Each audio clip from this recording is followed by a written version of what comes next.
Magandang araw, maligayang pagdating sa ating panibagong aralin sa GMRC. Sa pagkakataong ito ay pag-aaralan natin kung paano gumawa ng tamang desisyon gamit ang maingat na paghuhusga.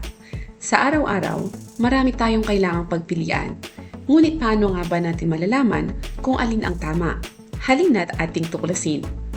Pagkatapos ng aralin ito, inaasahang ikaw ay natutukoy ang mga hakbang sa mapanagutang pagpapasya na ipaliliwanag kung bakit mahalaga ang mapanagutang pagpapasya sa sarili at kapwa at nailalapat ang mga hakbang sa mapanagutang pagpapasya sa tunay na sitwasyon.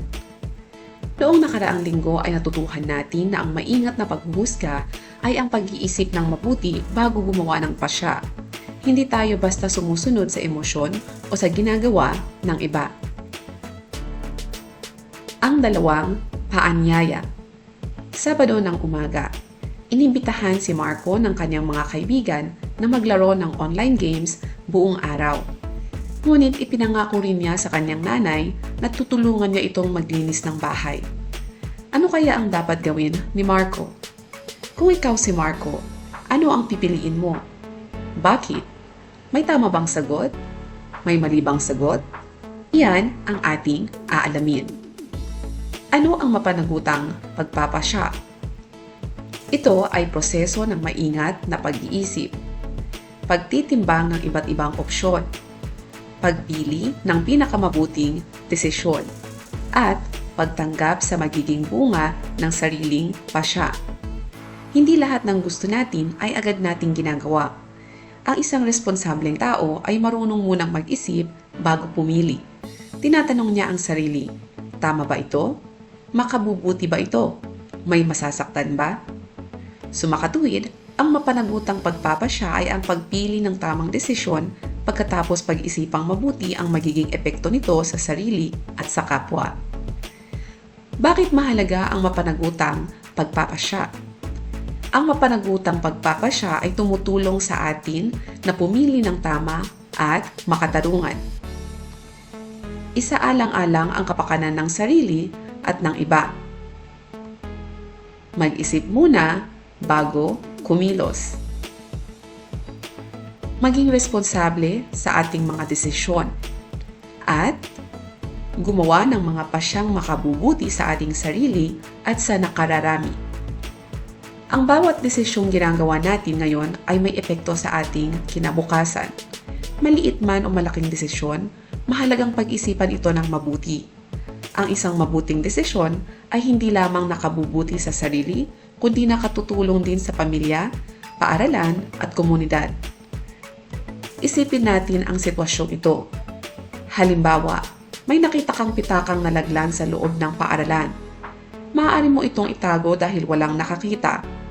O maaari mo itong ibigay sa inyong guro o sa opisina upang maibalik sa tunay na may-ari. Kung iisipin mo lamang ang sarili mo, maaaring piliin mong itago ang pitaka. Ngunit kung gagamit ka ng mapanagutang pagpapasya, iisipin mo rin ang mararamdaman ng may-ari at ang magiging epekto ng iyong gagawin sa ibang tao. Ibig sabihin, ang mapanagutang pagpapasya ay hindi lamang tungkol sa pagpili ng gusto natin. Ito ay tungkol sa pagpili ng tama, makatarungan at makabubuti hindi lamang para sa ating sarili, kundi pati na rin sa ibang tao.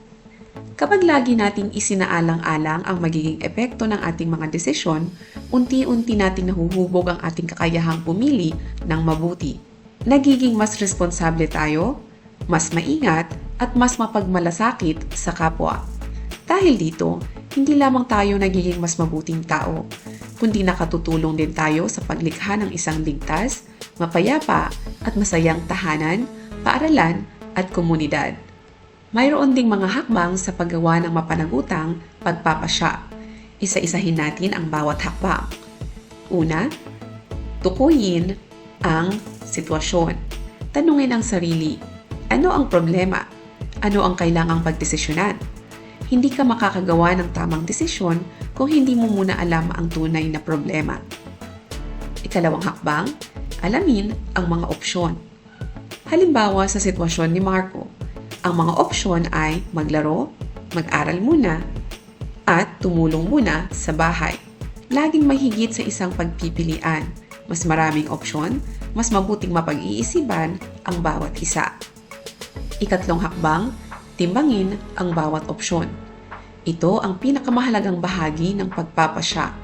Hindi lamang sarili ang iniisip, kasama rin ang pamilya, kaklase at komunidad. Isipin mo, ano ang mabuting epekto? Ano ang maaaring maging masamang epekto? Makabubuti ba ito sa akin? O makabubuti ba ito sa iba? Ikaapat na hakbang, piliin ang pinakamabuting pasya. Piliin ang desisyong tama, makatarungan, ligtas at makabubuti sa karamihan. Hindi laging pinakamadali ang tamang desisyon, ngunit ito ang nararapat piliin. Ikalimang hakbang, isagawa ang napiling pasya. Kapag nakapagdesisyon na, gawin ito ng buong pananagutan. Ang mabuting pasya ay walang saysay kung hindi ito isasagawa. Ika-anim na hakbang, suriin ang naging bunga. Tanungin, ano ang nangyari? Naging mabuti ba ang resulta? Ano ang aking natutuhan? Ang bawat karanasan ay pagkakataong matuto. Tandaan, ang mapanagutang pagpapasya ay hindi padalos-dalos. Pinag-iisipan. Isinasaalang-alang ang kabutihan ng sarili at kapwa. At tumutulong sa paghubog ng mabuting pagkatao. Para sa inyong gawain, basahin ang sitwasyon. Gamitin ang 6 na hakbang sa pagpapasya at kompletohin ang chart. Nakita mong nangungopya ang iyong matalik na kaibigan. Ano ang gagawin mo?